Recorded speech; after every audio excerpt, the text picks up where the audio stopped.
মুর্শিদাবাদে সিপিএমের ঐতিহাসিক প্রতিবাদ। বাংলাদেশের সংখ্যালঘু হিন্দুদের ওপর আক্রমণ হামলা হচ্ছে। ইউনূস সরকারকে ধিক্কার জানিয়ে লাল ঝান্ডার গর্জমান প্রতিবাদ। হাজার হাজার সাধারণ মানুষ আজকের প্রতিবাদে সামিল হয়েছে।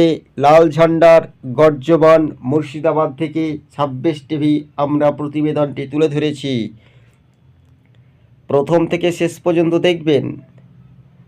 এছাড়াও এই বাংলার গণতন্ত্র নিয়েও কিন্তু বামফ্রন্ট নেতৃত্ব তারা প্রতিবাদে সামিল হয়েছে। শাসক দল একটা মুড়ি মুড়কির মতো ভাঙন ধরতে চলেছে আগামী দিন, সেটাই শুধু বলার অপেক্ষায় রাখতে চলেছে আগামী দিন। তাই জনগণের স্পষ্টই সিপিএমের ওপর ভরসা। শীত গ্রীষ্ম বর্ষা, বামপন্থীরাই কি মানুষের ভরসা? বাংলাদেশের ঘটনা নিয়ে ফের মুর্শিদাবাদে সিপিএমের আন্দোলন, বিশাল ঐতিহাসিক।